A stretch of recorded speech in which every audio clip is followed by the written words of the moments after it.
Hey guys, what's up and welcome back to Discovery Trends. Just because you're a TV star doesn't mean you don't have to deal with financial woes. Take Tori Spelling, for example. The daughter of legendary television producer Aaron Spelling might be Hollywood royalty turned reality star, but in July of 2016, the state of California hit Tori and husband Dean McDermott with a $259,108 lien for unpaid taxes from 2014. The Tori and Dean star shot down rumors that she and her hubby were going bankrupt in early 2016. "We're not bankrupt, we're not struggling, we're fine," she told People Now after American Express sued her for failing to pay an outstanding balance of $37,981. They sued her once more in November 2016, that time for $87,000, an unpaid loan she and Dean had with City National Bank for $400,000 resulted in a $220,000 default judgment in 2017. The bank accused them of only paying back half. And the same year, Tori also dealt with a lawsuit from Citibank for a past due balance of $5,000. In February 2019, the couple was served in their case with City National Bank, which means to examine their finances to figure out how it can recover the rest of its money. Dean's also been in hot water for failing to pay child support in the amount of $6,000 to former wife Mary Jo Eustace. But they aren't the only reality TV stars who've had money problems. Today we have for you 11 richest TV stars who lost everything.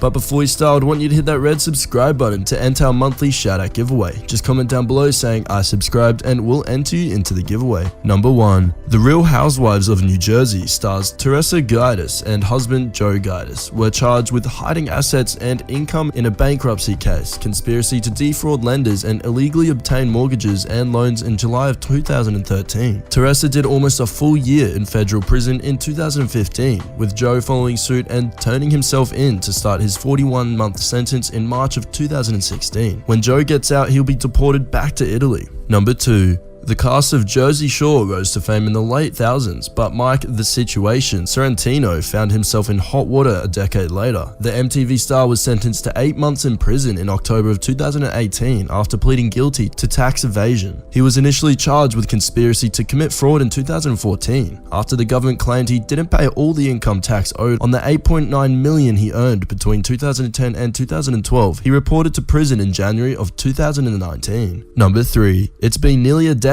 since Jon Gosselin first stepped into the spotlight as the patriarch on Jon and Kate Plus 8. But with his reality TV days behind him, the divorced father of 8 has struggled to make ends meet. "I lost all my money, I lost everything," says Jon, who since waited tables, installed solar panels and DJ'd to pay the bills. He said this on an appearance on the Steve Harvey Show in 2016. Number 4. Courtney Love. Being connected to Kurt Cobain, who was considered a god amongst musicians, and having our own band that didn't seem to last as long when it came to the money that both produced. A serious drug problem and way too much overspending led the singer to a massive financial issues that forced her to sell the rights to Nirvana songs she had gained a stake in, as well as her house. Considering the conspiracy theories surrounding Cobain's death, though not a lot of people feel too sorry for her. Number 5. Former Dance Moms choreographer instructor Abby Lee Miller pleaded guilty to 1 count of concealing bankruptcy assets and 1 count of not reporting an international monetary transaction in June 2016, after she was charged with 20 counts of fraud following her 2010 bankruptcy.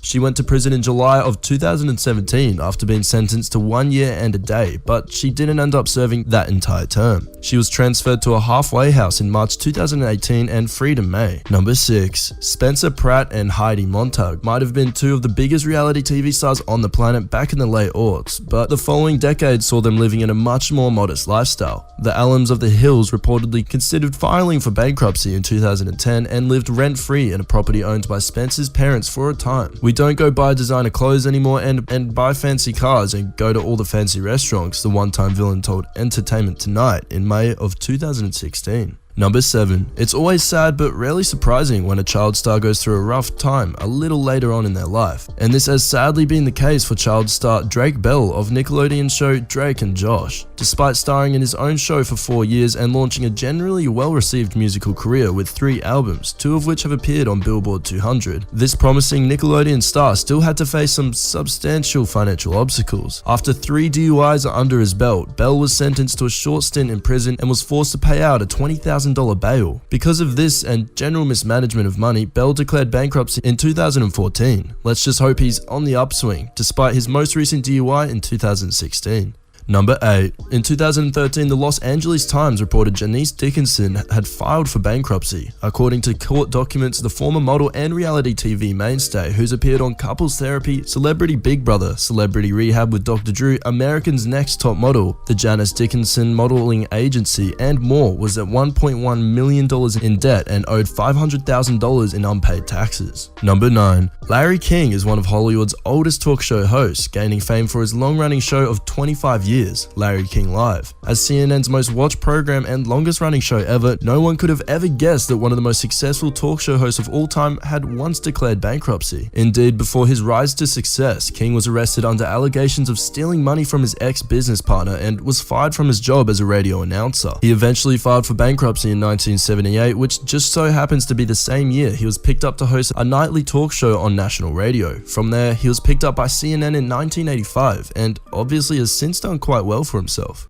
Guys, this does bring us to the end of our video. I hope you enjoyed it. Please do hit like if you did, and feel free to subscribe to our channel so that you don't miss any of our future content. Also guys, it really would help us out if you went and watched one of the 2 videos you're seeing on screen right now. With that said, I'll see you in the next video.